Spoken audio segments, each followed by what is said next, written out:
Hi, my name is Kevin McDonald, and I'm declaring my independence. Independence from what? Why, negative thoughts and energy, of course. Chief among them, hate, division, and fear. You see, I know that we're all one, and together we can solve any problem, save our planet and each other. Please, join me as we come together as one and choose a better way to be. So now, let's begin with my independence report.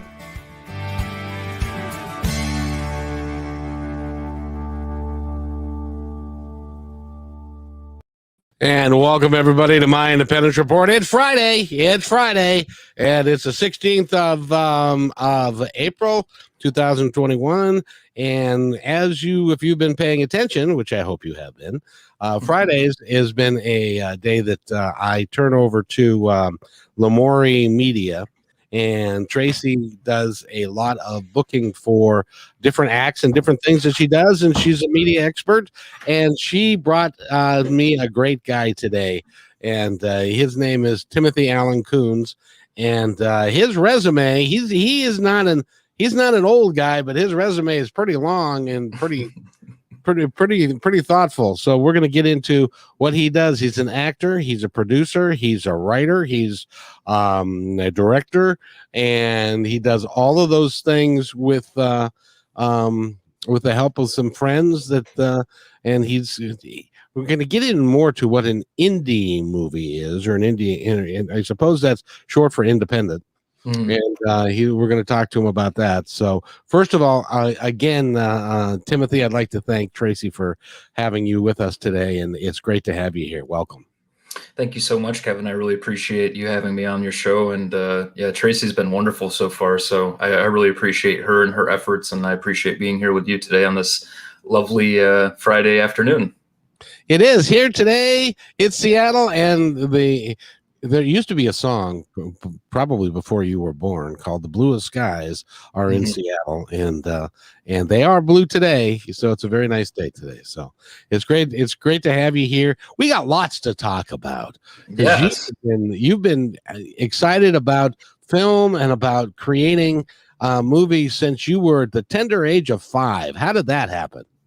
Absolutely. Well, my mother, she was dating a man at the time who was a cinephile. He was a huge film fanatic, and he was like a big fan of like Stanley Kubrick and Quentin Tarantino and films like that. And of course, at the time, I wasn't able to watch movies like that per se, but it was a regular outing for us to be able to go to the local movie rental franchise. And I just remember it felt like a kid in a candy shop, so to speak, where it just felt so endless, and it felt like I was embarking on a new journey every time I'd go in there. And it was like picking out a new toy at the toy store, where I could choose my film that I got to choose for us to watch as a family every weekend. So each of us would choose one film, and we would watch them like a marathon every Friday or Saturday night. And I just remember being very young and really starting to dive deep into like the behind the scenes. So obviously I'm old enough to have been able to experience like VHS tapes, and they used to have, special features on these VHS tapes. And then I got older, and I was probably 13 or 14 and started to watch all the behind the scenes for DVDs as well. But yeah, my love for film, is rooted in me since I was a child. Films like Terminator 2 and Titanic are really what really kind of opened my eyes and made me feel like, films are like this huge journey, especially epic films that are like that. And I remember just being completely in awe of those movies, even as a young kid. So I knew at the age of like 5 or 6 that I wanted to be a filmmaker. I think back then I was more or less interested in being an actor, and I had that mentality all the way up until I was probably a teenager. But at this point, I really like writing and directing the most. So that way you have control over what's going on. And it's a little bit more than that, and I don't want to sound like a jaded jerk or anything like that when it comes to like looking at like a film that comes out of Hollywood. But I think that I have, and this is not to sound like pretentious or anything, but I think I have a pretty be pretentious. Okay. Well, I think that I have a pretty unique voice, and I like to cover a lot of subject matter that people are otherwise pretty timid to embark on, or a lot of my subject matter makes you question things, and my film is not, the films that I make aren't necessarily just like popcorn, let's get lost in a Transformers movie type thing. I don't make films like that. I make movies that make you kind of question, ask questions and stuff like that. So yeah. When I was a kid, a long time ago, when Jimmy Stewart, Jimmy Stewart was around, and John Wayne and Henry Fonda and all of those guys, I really enjoyed going to and getting lost in the script, getting lost in the story. Of now, I never. Not once did I ever think, I could do that. That would be easy. What is it in you that made you decide to go that extra step? Well, it certainly isn't easy. I'll tell you that much. I've been making films regularly and with the mindset of like, I want to do this professionally for the rest of my life for probably about 5 years and 7 years altogether of making movies. I don't know. There's just this inherent thing inside of me that makes me want to push and keep pushing and keep pushing. And each film gets better, and each of my crew and cast gets better every time. So it's a really positive experience being able to watch you all grow as this cohesive unit. And believe me, I'm definitely somebody that likes to look at things as in a way of like, whether it's realistic or not. Like a lot of people would say that embarking on being a filmmaker or a rock star or whatever is just not realistic, and you should go to college and be a psychiatrist or whatever. I did go to school. I have an associate's degree in communications, and I tried going to university at Buffalo to obtain a psychology degree, but I really just wasn't sticking. I wasn't feeling it. And I felt like I was lying to myself in a way, because I just love storytelling. And it was even more ingrained with me when I was at my local Finger Lakes Community College getting my associate's degree, and I took a creative writing course, which kind of incorporated both poetry and flash nonfiction and stuff like that. And I had a professor who literally changed my life. I was really able to hone in on making my craft as a writer better and better, and getting that utilization of having other people give you feedback that are like-minded in these creative writing shops was probably the best thing to ever happen to me. And that was really like what changed my mindset on all this, is being around other creatives and seeing that other people want to do this too. But yeah, I definitely possess the ability to be a little bit stubborn and a little persistent. So I think it's a good recipe if you want to get things done. Well, being stubborn in your line of work is a really good asset to have, because sometimes you don't get the funding. Sometimes you don't get the right people to play. You don't get the festivals to buy in and stuff like that. So you got to be persistent, and you've got to be stubborn, don't you? Absolutely. And, you can't be deterred by those things either. I mean, every film that I've made has been either a collection of funds from like GoFundMe, or, I've put in a huge chunk of money every time I've made a film.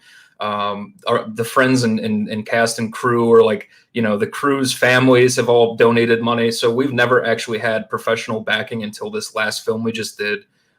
We've never had like a quote unquote producer until recently. And I think that people get kind of lost in the shuffle with being deterred from failure. And I always look at failure as a means to hone in on your craft and get better. I look at failure as a positive thing, because if I'm not captivating you and in such a way that, an audience is able to actually grasp a hold of it and enjoy it, then that means I'm doing something incorrectly, and I need to kind of fix and perfect my craft in the way that I tell a story. So if you had your druthers, would you rather be an independent and come up with funds in the way that you're doing it, or would you like to do what Stallone did and end up in Hollywood and have somebody give you $1 million? Well, that's kind of depends on the day. I'm 30 years old, and I've kind of had to juggle so many things at once. And there's life. There's I'm engaged. I have a fiance. Congratulations. Thank you very much. Yeah, she said yes back in October, so that's new and exciting. And on top of that, I was going to school full time at Rochester Institute of Technology, which is a pretty prestigious and difficult school So I've got that, and then I'm a full-time employee too. So I work 60 hours a week for a job, and then I'm going to school full time, and then I'm trying to make movies full time, and yeah, it gets to be very tiresome. It's very tiring. So I think at the end of the day, if I was given the option to be a Sylvester Stallone or an Arnold Schwarzenegger or whatever, and just like get in and then become a little bit more picky and choosy as time goes on, I would probably do that, to be honest with you. I do like having complete control over what it is that I want to say. So I wouldn't do it for a long amount of time. But yeah, the independent filmmaking road is definitely very, very difficult and very tedious because you have to kind of facilitate everything on your own. So yeah. What's your motivation behind telling a story? Well, I think I have a couple of different avenues of motivation. For one, I want people to understand me better, if that makes sense. You know, you see in the world, especially America, the prominence of depression and anxiety. And I think I've suffered from depression and anxiety since I was a child. And I kind of like to get those negative. It's a way of catharsis for me. I can get those negative thoughts and those negative feelings out in an artistic avenue, rather than, like, you know, some unfortunate people drink their sorrows away or smoke pot or whatever it is that they use to cope. And my coping mechanism is making film. So in a way, I'm sharing fragments of myself with people for people to get a better understanding as to what goes on up here. And at the same time, I want people to connect and kind of like dig deep in themselves and see maybe there's reflections and fragments of themselves in these stories that I tell. And again, I think a lot of the stories that I tell are sometimes kind of difficult and not necessarily for the faint of heart. I will say that I think I rarely make a film that's like, you know, sunshine and rainbows. Well, but you know, first of all, you're working full time. You're going to school full time. You're a filmmaker full time. You don't have time to drink. No, I honest to God, okay, I was probably like 27, and I used to go out and casually drink and have cocktails Sure. and whatever. But it just got to be where, like, I'm getting older, my body's reacting differently to it. I can't be up all night drinking, you know, 4 or 5 cocktails and just get, you know, by on 4 hours of sleep anymore. It was literally because of time restraints. I'm just like, I don't have time to drink. I don't have time for the recuperation, you know? So it's just, yeah. So if I have like a big party or some kind of celebration, then I'll have, you know, a cocktail or two, but nothing like when I was 25 or 24. Well, in this day and age, it's so expensive now. In the land of COVID, we don't do that as much. But like last year, or the year before, it's so expensive to go out. I'm sure you would rather take that money and put it into your project. Well, yeah. I mean, I think there needs to be a even keel in my life. I'm learning within the last year and a half or so. I've really tried to like implement living in the present, because I've spent so much of my life in the last 7 years thinking about what's next. I need to jump on the next project. I need to write the next script. And on top of that, you know, in school and work and whatever. So all these things kind of coming at me from different directions. So I'm really trying to learn to kind of be in the present. And it's just as important to have rest and recovery as it is to, because if you don't have rest and recovery, then you're not going to function and you're going to be miserable. But yeah, I think I mean, thankfully, my fiance is very much a homebody introvert with me at this point. So I think we would rather just make a good solid meal or Instacart something and just have open a bottle of wine with us, 2 of us. You know, I mean, every once in a while we'll go out, but it's few and far between at this point. So yeah.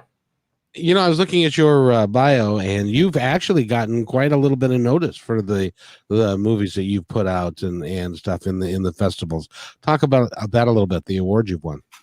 Well, so the unfortunate thing, I'll cover the unfortunate thing about that first, is that because COVID has struck us, you know, for the last year and a half or whatever, I guess it's been a year and some few months. The big part about these festivals is the networking. So if I'm not able to go in person and meet the right people and be in an audience with the right people, then it's kind of a moot point. It makes it a lot more difficult because you win this award that's coming across as being prestigious and, you know, celebrating yourself and your work, but there's nothing beyond that. So that's the difficult part, is because of COVID, it has made it very, very difficult. It's hindered my ability to meet other people and other like-minded creatives. But at the same time, you know, it didn't start out that way. I think I won my first award back in 2017 for a short film I did called Iris, which is probably my most bleak, most difficult watch out of my entire filmography. That film is yeah, that's as raw as it gets. Dealing with a couple that is engrossed in this really toxic relationship, physical abuse, emotional abuse. Yeah, it's about as raw and bleak as it gets. But that was the first film that I experienced getting some kind of award for. And then I went on to making the film called The Purple Dragon, which is about two heroin addict lovers kind of spiraling and going down this rabbit hole together. And simultaneously, it's telling the story of these two brothers who have a younger brother that's going through cancer, and they're selling drugs in order to pay for, you know, the funding for his healthcare. So it shows not the pros and the cons, but it shows both sides, the positive and the dark of either side of, you know, what it's like to be a drug dealer versus what it's like to be a drug user, and the humanistic qualities that both possess.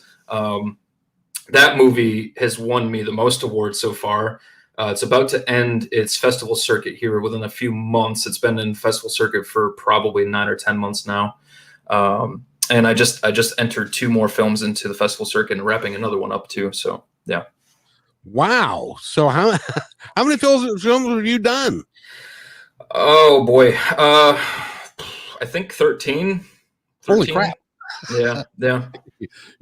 Now, talking about the dark subjects, the drug addiction and the drug selling and building a story around that. Where did you get the experience of that lifestyle to be able to do that?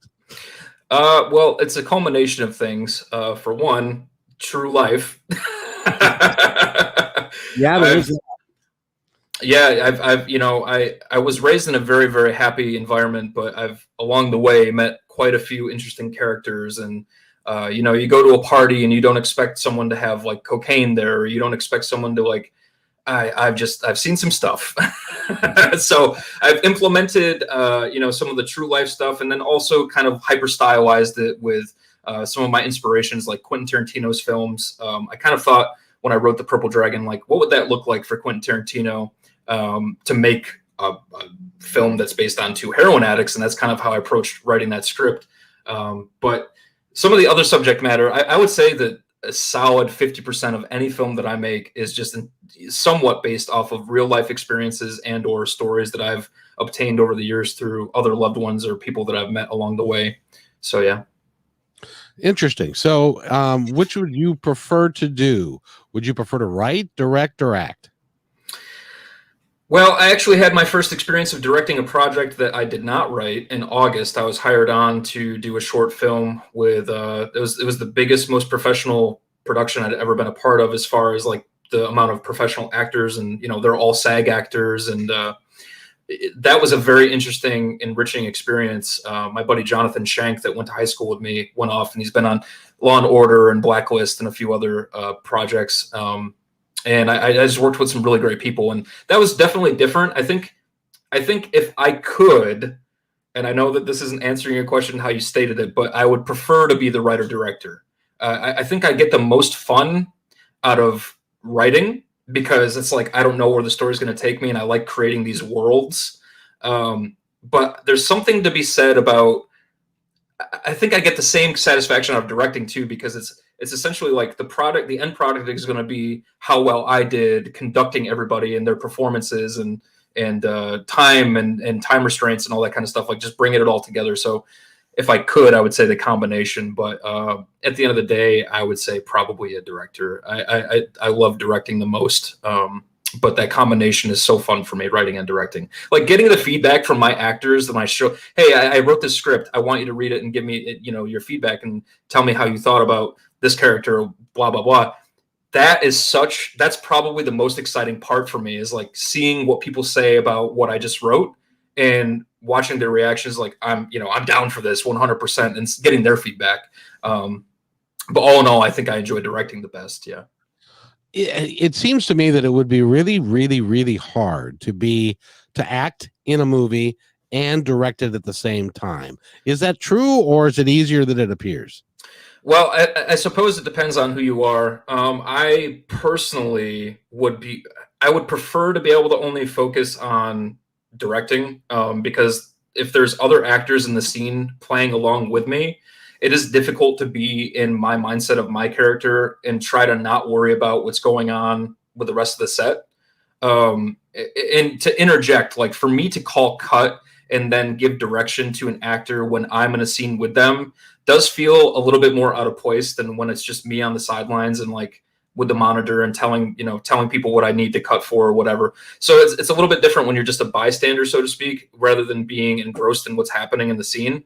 But all in all, I don't necessarily love acting in my own stuff. It's kind of the way it's worked out. Well, by the way, we're talking with Timothy Allen Coons. He is a director, writer, and one day he's going to be a producer, and he's going to take his own projects, and he's going to make a lot of money, and he's going to do really, really well. His works, he's already been focused on festivals and stuff. Speaking of which, have you been to the Seattle one yet? Have you entered that one? The Seattle International Independent Film Festival, is that what it is? Think so, yeah, I yeah. think so. Well, it's funny. I actually just submitted two of my films, 60 Acres and a Mule and Ezra and the Unicorn. I submitted both of them to the Seattle International Film Festival, and they both got rejected, if I remember correctly. So yeah. I would, and it happens. You can't let it affect you. You got to keep pushing. It is what it is. But I have an affinity for the Pacific Northwest. Like I would love to go to Seattle for a film festival. I'd love to go to like Portland, Oregon for a film festival. That's kind of like my dream. It's not even necessarily California. I don't know what it is about the Pacific Northwest that just really kind of allures me. But yeah. Well, one of these days you'll have to come up here and you'll have to do a movie in our woods or around our area, because we are becoming a larger movie mecca for a lot of folks, a lot of productions here. Yeah. And on top of that, it's absolutely gorgeous over there. There's so much you could do between the wildlife of like the forests, and then your beaches are so interesting because of the rock formations. And it's just a very aesthetically pleasing environment over there. Very cool. So you just finished a couple of projects, right? And now have you started another project? Or are you going to take a little time off? And what are you doing now? Well, I tend to be pretty obsessive. So I just wrapped up writing another film, and I have two other projects that I finished writing as well. At this point, with the projects that I just wrapped up with writing, I really need some funding. So I want to be able to pitch those to some companies and see if, they stick. But yeah, I'm just finishing up editing this last film, and then hopefully all goes well and I get some funding, and then I can jump right into the next project, because I do have kind of a backlog of scripts that I've written. So you've got lots of work to do. You just need the capital to be able to put that together. That's essentially correct. Yes, I have a pretty big backlog, and kind of it's nice too, because I write based on my mood, obviously. So I have all sorts of different kinds of styles and whatever. So if one doesn't work, then it's like, okay, well, let's try pitching this one then, or let's try pitching this one, and just kind of see what fits best with whatever company or investors would kind of see as being what they would like to invest in. So, yeah. So when you go to find an investor, where the hell do you go look? Is it movie companies? Is it philanthropy, people who've got money? Who do you go to? Yeah, I'm figuring that out myself right now. Yeah, I mean, we haven't had an investor until this recent film, which is called Fable of the Hired Guns and the Woman Who Cried Witch, which is kind of like a horror spaghetti western combination. Yeah, I've always wanted to kind of see that happen. That combination happen. That's Tarantino to a T, isn't it? And I have the same inspirations as he does, like The Good, the Bad, the Ugly, A Fistful of Dollars.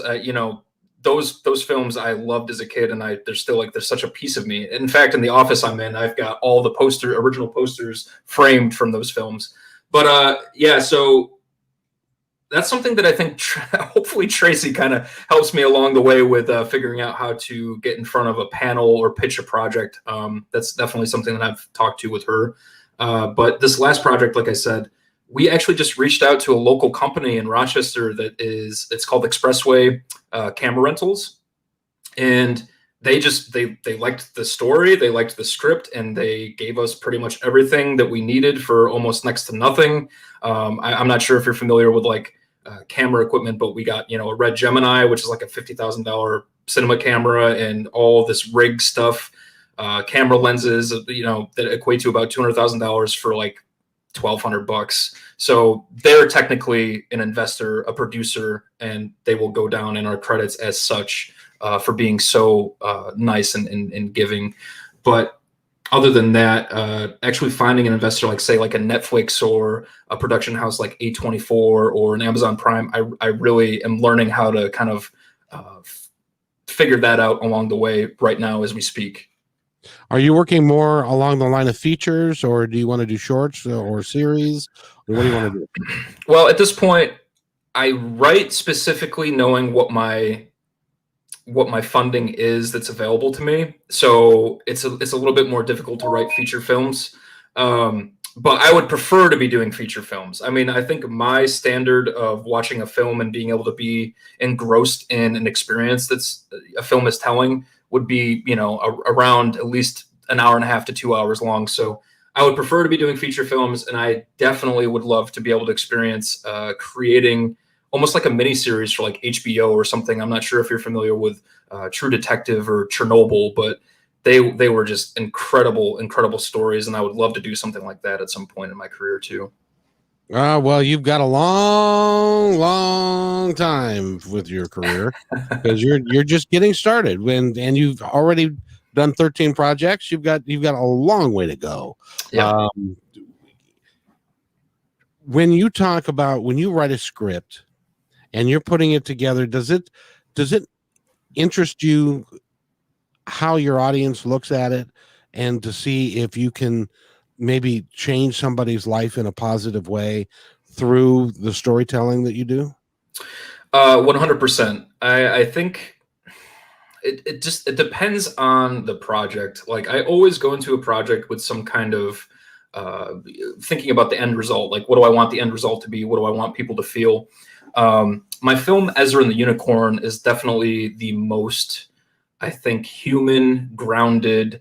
It deals a lot with post-traumatic stress. It deals a lot with anxiety and depression, psychosis, these harbored ill feelings that haven't been dealt with, and kind of like this childlike mentality as an adult. So that film, I definitely wanted to have an audience experience what it's like to kind of have some self-love. That movie is really about self-acceptance and self-love. And that was a really important film for me to write at the time that I wrote it, because I was really not in a very good place mentally. So I kind of wanted to, have a way to have other people kind of engrossed in that kind of experience of accepting yourself and accepting who you are, and loving life no matter what it is that you're dealing with. But then the other times I write film just for entertainment's sake. I would never write a film for entertainment's sake that's something like a Transformers film or something like that. Like, I always want to encourage some kind of conversation one way or the other. But it just depends on what the story is, I suppose. Yeah. How do you feel about the direction that cinema is going currently? And let me explain what I mean. Is that you're talking about Transformers and stuff. To me, those are more technically advanced movies that don't really necessarily have the interaction between the actors and the writers and the director, because it's all there are so many of those that are coming out. It's to me that they're not satisfying to even go and watch. Yeah. Well, it's a combination of feelings that I experience with this, and I don't want to come across as being a curmudgeon, but I do find it a little annoying that you take a franchise like Transformers, or a franchise like even Star Wars, or like the Fast and Furious movies or whatever. There's like 10 of them now, right? Those movies cost so much money to make. and they're not saying a thing. They're not saying a thing. I can enjoy a film, that's just kind of some shut your brain off at the door and you can just enjoy it for what it is, okay? But I don't understand why producers or whatever will keep on giving tens of millions of dollars to a franchise that just doesn't really have anything left to say. I personally am more driven towards character study. I'm not sure if you've seen the movie The Lighthouse, but that's probably one of my favorite films of the last decade because it's two characters stuck with each other and you watch as they unravel together. I mean, that's just like the pinnacle of storytelling to me when you're able to tell the story very thoughtfully through the character development. That's probably my favorite kind of storytelling. So yeah, I don't know. I mean, there's a time and a place for everything, but it does become a little ridiculous, I guess, in my mind, to see a franchise like that keep on getting backers and millions of dollars when there's so many filmmakers out there that have really important things to say, but don't have the funding. It has to do with the bottom line of what they think they can get out of the movie. Mm-hmm. And if they put 60 million into it and they think they can get $250 million out of it, then that's what they're going to do. Yep. You know, years ago, and I know that this guy isn't one of your favorites, but years ago they used to have something called the movie of the week, and it was like a Tuesday movie of the week or a Monday movie of the week, and there was a movie that came on there and it was called Duel. Are you ever familiar with that movie? Absolutely, yeah, Spielberg. Yep. And it was before Spielberg was Spielberg. Mm-hmm. He was very much in your position of an up and coming guy who had a lot of talent. And he just happened to he hit the script and directed this movie that starred Dennis Weaver and about a guy that was being chased by a semi truck. If you haven't watched it, and it really was a fun movie to watch. And it was because of the interaction, because of Dennis Weaver and the truck and the thing. It didn't have a ton of cast, but the story was well written, and it was really cool to watch. You're making that kind of movie more so, aren't you? Yeah, I mean, you know, with Spielberg, for example, you know, the Duel, where he's at with that film is essentially where I'm at right now. You know, you have to kind of use what you have available to you. Fortunately, my partner, Mark Boucher, he's very, very good at like special effects and stuff as well. Now, the downside to that is obviously there's just him. Whereas when you have a full production, you have a full team of special effects guys that can take over and take turns. So it's just more difficult when you just have one person doing everything. But yeah, that's probably where I'm at as an analogy. But you are in the process of and what keeps you going, what keeps you driving, because all it's going to take is one project and that will launch for you. Is that what you're hoping for? Yeah, I think I haven't really pushed myself via social media. And like I said, I just recently picked up Tracy, or rather she picked up me as being my PR agent. And I had never really considered getting super into that until recently.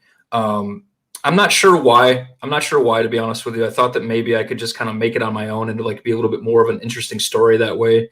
But at this point, yeah, it's so hard to get involved in the first place. So my motivation 100% is the fact that I have seen everyone's work and I've seen everyone develop and have their metamorphosis as creatives, as actors, as me, as a writer and a director.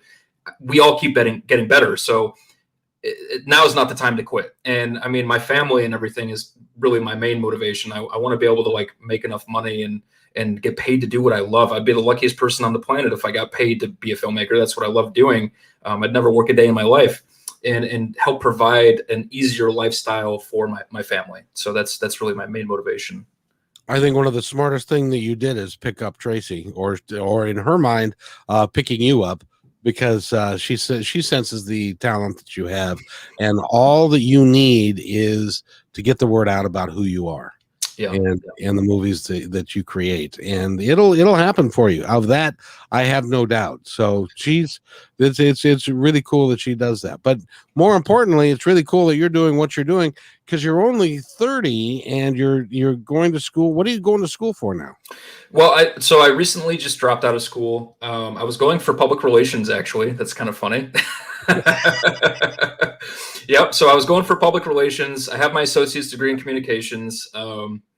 I had made the decision because with COVID, and again, this school is a private school. It's very expensive. It's $55,000 a year. And Holy crap! Yeah, and with COVID, it was just becoming kind of ridiculous to try to manage all that stuff. And and I don't regret it. And I don't mean to be a downer right now, but I don't regret that decision because I was kind of in a place where I was very exhausted mentally. And my best friend and cinematographer for all the projects up until this last project actually passed away in October. He had a fatal heart aneurysm. So the fact that I dropped out of school made it so I had a lot more time that I could spend with him, and we had more memories and stuff like that we made, and we made a couple more movies and whatever. So I don't regret dropping out of school whatsoever. I'm sorry, by the way. I appreciate that. Thank you. It's how old was he? He was 25. He was born with a heart condition. He had a heart transplant when he was 17. He knew that his life was limited, but he just had one awful thing after the next happen to him. When we were filming The Purple Dragon, he had cancer. He was diagnosed with cancer. Then he beat that, and then a year after, he had this aneurysm, and it ended up, killing him. So, but yeah. I have a script for you to write, sir, and it's based upon your friend's life. Yeah. And then he passes away at 25, and then he comes and he works with you from the other side, and he helps you do what you're destined to do.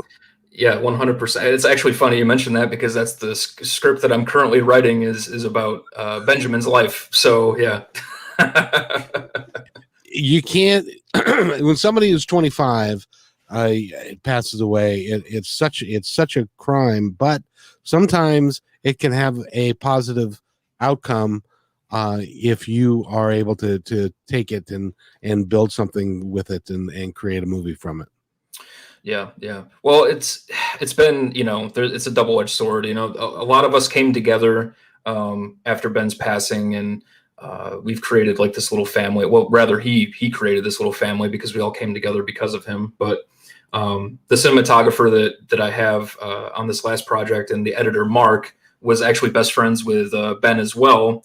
But we had kind of lost touch for a couple years, and this brought us back together, and he ended up making a film with me. So I'm pretty much just doing this at this point. Not just doing this, but Benjamin's legacy is also a huge part as to my driving force behind why I'm doing what I'm doing at this point now. It's not just for me anymore. It's for both of us. So, which is really awesome. Really awesome. By the way, just so you know, years and years ago, I was an actor, and so if you ever have a spot in a movie that you need an old fat guy, I'll come in.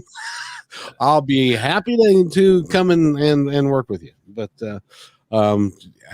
thank you for not laughing too hard. I'll keep you in mind. I'll jot down your number. Yeah, sure. I'll give you my number, and you'll never call me back. You never did. So.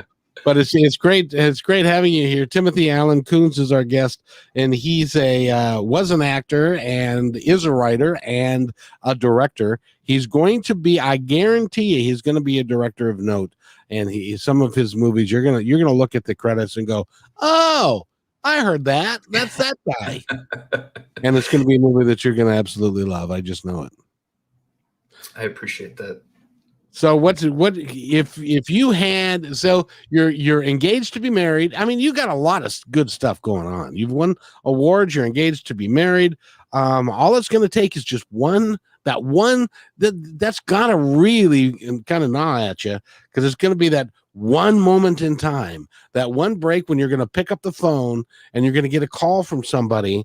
It's like MGM or I don't even know if that exists anymore, or Disney. And they're gonna say, "Yeah, is Mr. Coons there? Yeah, we'd like to talk to you about your movie project that you submitted, and we got $10 million for you. Will you want it?" Yeah, I want it. Yeah. Because that's gonna happen. If you had any other dreams in your life, what would they be? Where do you see yourself when you get to be an old guy like me? Dreams outside of filmmaking? No, just in total. Where would you like your life to go?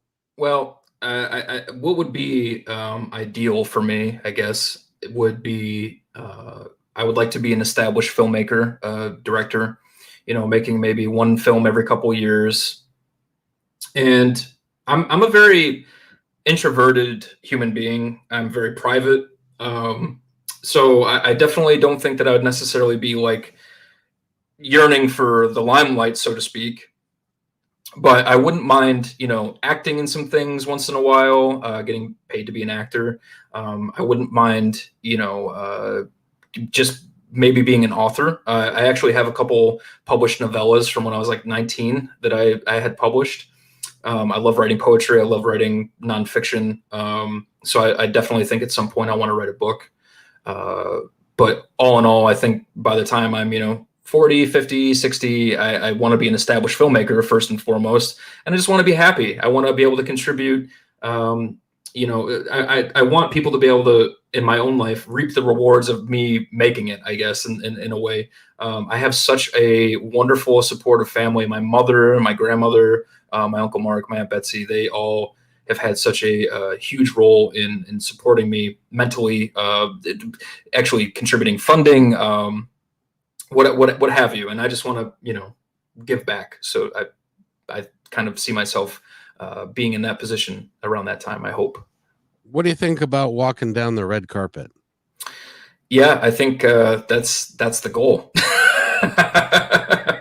I think that that's been my dream, yeah, since I was a kid. So it would be such a surreal moment, but I would soak it in, and I would be the most present I'd ever been. In my life, I think asking Catherine to marry me, and then like also experiencing the red carpet, those would be like the biggest, most powerful moments in my entire life. So yeah. Well, I hope that you have to buy a tux because you're going to so many of them rather than rent one. Me too. That makes two of us. So if somebody wants to contact you, if somebody has got a check that is dying to be written, how do they contact you? Well, there's my email, which is just Coons_Timothy@yahoo.com. I use that a lot for my business inquiries. You can certainly add me on Facebook. I'm Timothy Allen Coons on Facebook, and always send me a message that way. I'm on Instagram as I think it's Tunes91. I have two Instagrams because I'm also a YouTube reviewer, so I might have mixed that up. I'm pretty sure it's Tunes91 though.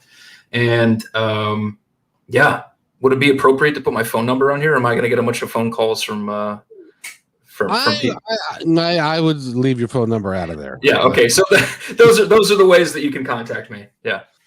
And I am sure. How long have you been working with Tracy now?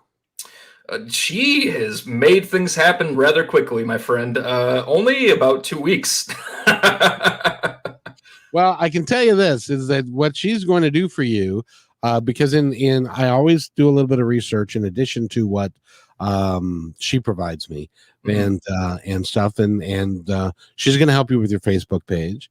She's going to help you with you need your own web page. And that has got snippets of your work and stuff, and she's gonna help you with all that because that's you need to get the word out there about who you are. Yeah, and you will. So because you're destined for, you've got the drive and determination and the passion for your projects to make it work, and you can't give up. You just got to keep going. Absolutely. Yeah. And like I said, I'm not just doing this for me anymore. So it's pretty much, it's got to happen, so it's, that's my mentality. It's just, it has to. So, well, my suggestion is to get it going and get it done before you decide to have children, because then it really gets serious. Yeah. I was actually just talking to Catherine about that the other day. I was like, I'm so happy that we're waiting to have kids if we do have kids, because Just in the last week and a half, Tracy helping me kind of get some of these interviews and whatever else. It's just like, everything's just coming in very rapidly. So on top of everything else. So I think you're absolutely on point with that one. Well, having been there myself, it changes the game a little bit and it makes it a little bit more pressure packed. If somebody wants to see a film of yours, where can they go to now? Is there a DVD out? Is there a festival they can go to? I have never done distribution. I almost put some stuff on Amazon Prime, but then they changed how they do things. But right now, the films that are in festivals you can't show publicly. That's just a rule. So my YouTube page, which is Toons Reviews, has some of my films on it. It also has a lot of perfume reviews and cologne reviews, because that's kind of a hobby of mine. I like fragrances and whatnot. So muddled in all that, I do have, I think my film Dark Chamber is up. My film Men Eat Steak, Women Nibble Chicken is up there. And my film... Hold on. You can't go past that one.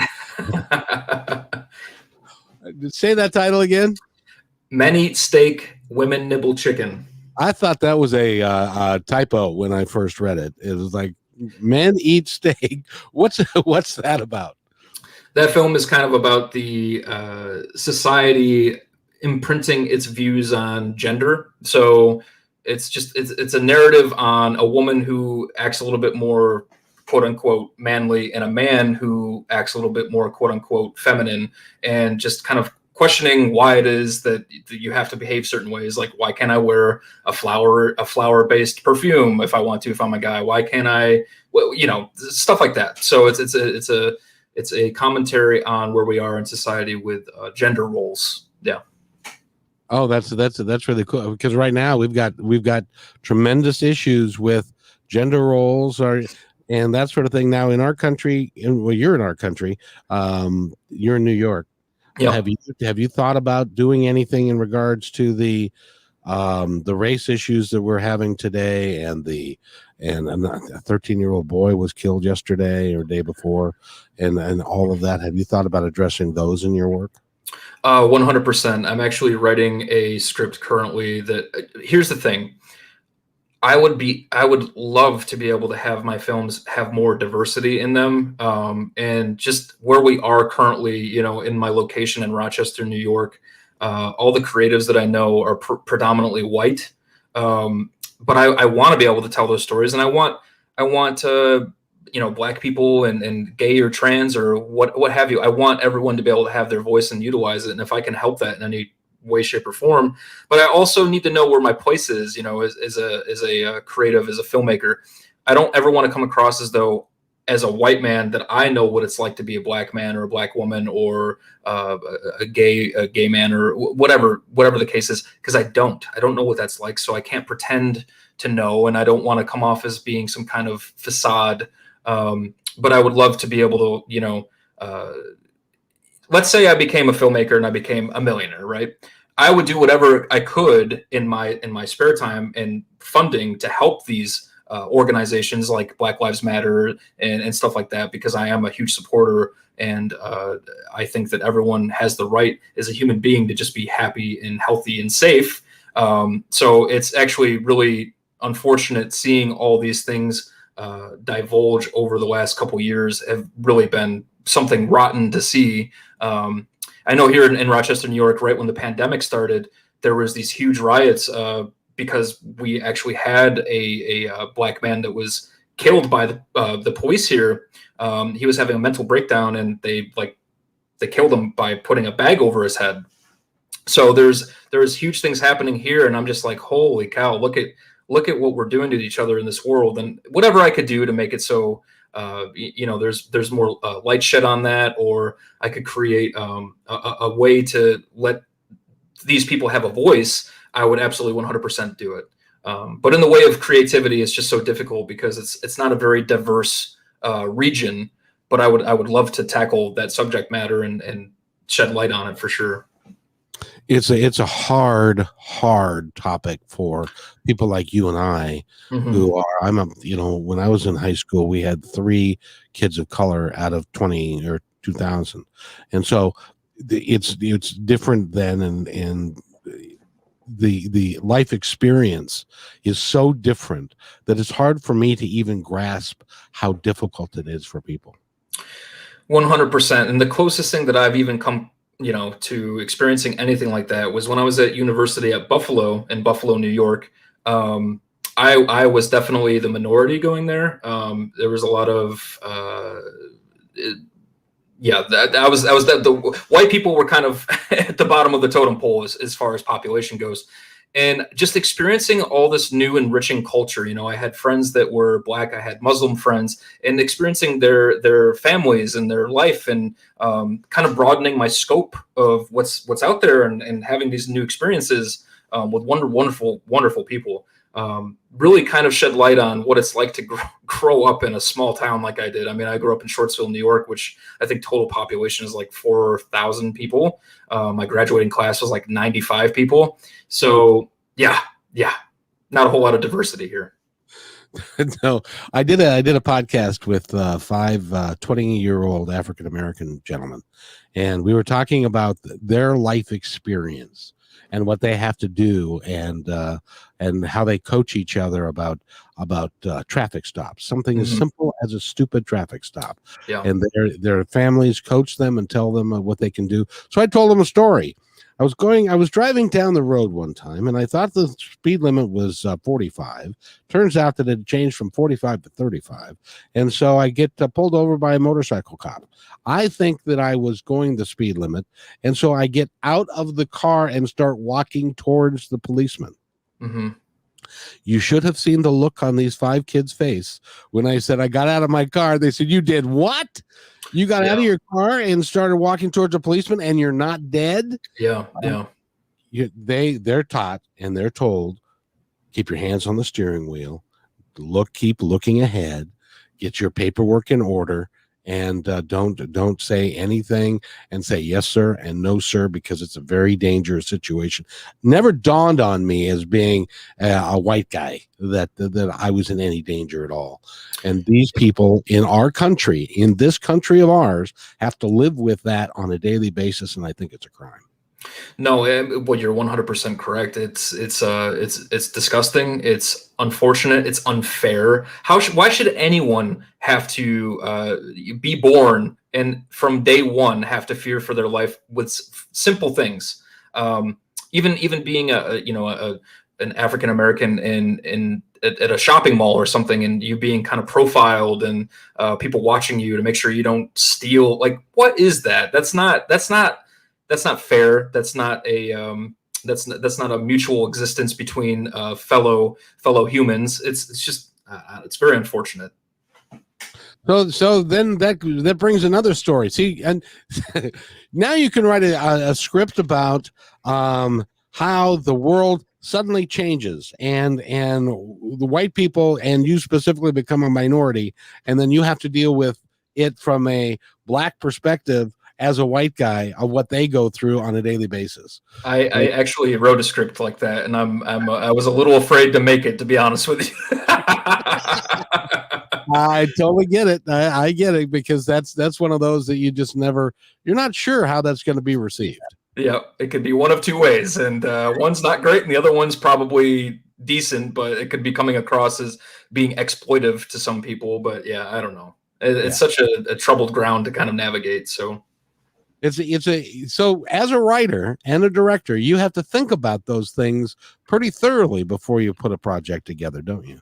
absolutely, 100%. Yeah, yeah. The again, the film Iris, which there's a horrendous rape scene in it. Very realistic, very raw. That was the moment in time when I was like, this is going to go one of two ways. It's either going to be people are appreciative of the fact that I'm showing it the way that it actually happens, and making it very real and raw and disgusting and awful to watch, and making the audience uncomfortable, which they should be, versus something like, I don't know, there's television series or films where they kind of, I don't want to say glorify that kind of subject matter, but they make it less primitive. And I don't know that that's doing anything other than like, well, let's just throw a rape scene in the film and we'll make it interesting for the character development, but not actually showing the implications of what it's like to deal with something so strenuous and horrible. But yeah, I definitely, I only create strife like that or violent content or whatever with intent. I never write it for no reason. There's got to be some kind of reasoning behind why it's happening.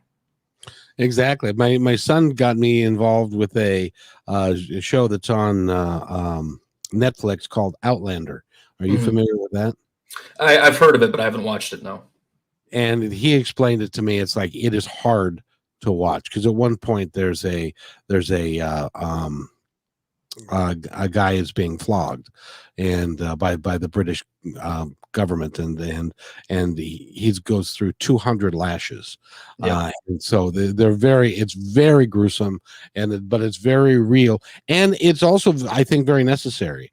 And there are some things that like that are really necessary, but some of it is just gratuitous. I'm glad that you're not a gratuitous kind of guy, and if there needs to be a rape scene, there's a reason for it, and if there needs to be because now how would you feel? I just got to ask you, because there are some actresses that are coming up and that are saying, nope, not doing a nude scene. I don't care, you can fire me, but I'm not doing a nude scene. How would you respond to somebody who did that?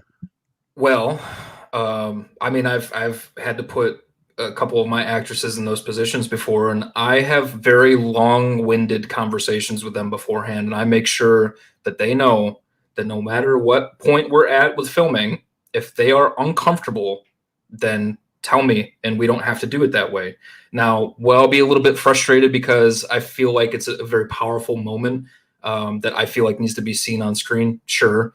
But I can also check my ego at the door and certainly make it so somebody's not uncomfortable. This actually just happened with Fable of the Hired Guns and the Woman Who Cried Witch. My very good friend and actress, Victoria Elia, I asked her to do some pretty preposterous things. And she's a very timid, soft-spoken person too. And then you see her in this role and you're just like, that's not the same person. But I had her do a full frontal nudity scene, and there's definitely a scene with a penis. So the conversation has to be open communication, and there needs to be 100% trust. And if there's not, and they're not comfortable, then don't make them do it. I don't know what to say other than that. I mean, it is what it is. And unfortunately, we're in such a turbulent time where you see all these people coming forward with the Me Too movement, and there's not enough male allies. I feel like there's so many people that just stand by and don't say anything because they're afraid of their reputation getting harmed or something. I'm not that guy. If I see that stuff happen on my set, you're going to get reamed a new ass. I promise you. Like, that's just, it's not acceptable. That's not happening. And I actually have these conversations with all my actors beforehand. We do a closed set. I say, if I even hear, a single unethical or inappropriate comment, you're done, you're off. And that's just the way it has to be. I respect someone that is willing to give me their complete vulnerability, and I will never take that for granted. I would look at it if somebody were to, first of all, if somebody were to ask me to do a nude scene, it'd be an alternate reality. That would never friggin' happen. But if you are so into your character, and it's important for that character to have that moment, I would do it. I might break a camera, which would be a $50,000 loss on your part. But but then at the same time, I applaud you for taking care of your actors and making sure that they are comfortable with what's going on. Yeah, you definitely have to have trust. I mean, again, acting is such a vulnerable experience. You're performing in general. So I certainly want people to be comfortable. Now, again, I would do my best to probably talk them into it and figure out a way to make them comfortable. But if it's just not working, then it's not working, and it is what it is. Exactly. By the way, we've been talking with Timothy Allen Coons. He's a director. He's a writer. He's gonna be famous someday. And I think it's going to be sooner rather than later, quite frankly. He's got 13 projects. Are all 13 in the can, or do you have 11 and you're editing a couple to get to that number? 13 in the can, and this project that we're editing right now is number 14. Wow. You have been busy. Over what period of time? You must be doing like 2 a year, 3 a year? A very good chunk of those was the last 4 years, and then before that, so 7 years altogether. 7 years altogether, but 4 years. This last 4 years has really been the predominant amount of time that we've been making film. So you're inspired by it, aren't you? I absolutely look. I'm someone that works very well under pressure. So the more pressure I feel, and the more that I feel like I need to get out in order to make it, the better I do, frankly. So. Oh, very good. As I always do, not always, but most of the time, I want to give you an opportunity to talk to my audience and to say anything about anything that you'd like to about who you are or what you believe or whatever you want. So, Timothy, what would you like to tell our audience today?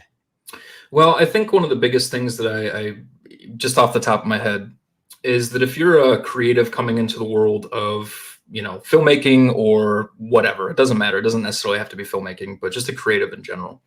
And you feel daunted by the notion of failure. Try not to utilize failure as a means is a tool to get better and progress. Failure does not mean that you're not successful. There's very limited parameters in which how we define failure as Americans. I think everyone feels so much pressure to be successful. And at a very young age, I mean, in middle school, they're asking you what you want to be as a grown up, right? So I think the number one thing is someone who has struggled to make this be my reality for 7 years now, while simultaneously doing other things. Don't give up. Keep pushing, keep going. You will get there. This is what separates people that make their dreams come true and don't, is the resilience and your ability to keep moving forward. So I think that's definitely what I could think of off the top of my head. Well, I've got a request of you, sir, and that is when you have the movie that it takes off like a rocket, and you're on your national tour, your national media tour, and you're talking to Ellen, and you're talking to Oprah, and you're talking to all these folks. You have to come back on my little old show and talk to me. Absolutely, please. Absolutely, Kevin. I would love to. It'd be great. Or you could carry your bags to the Oprah show. I'd be, I'll be your bag man. I would love to come back on the show. You've been a pleasure to speak with, so that's not a problem whatsoever.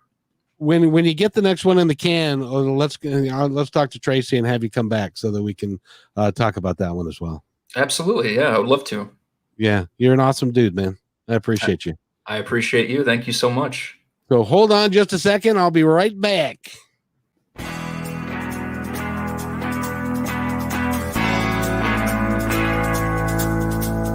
Hey, and thanks for listening to this episode all the way to the end. Hey, pretty cool. Hey, don't forget to follow us so you can receive regular updates and new posts. And remember, take care of each other because each other's all we've got. See you next time on My Independence Report.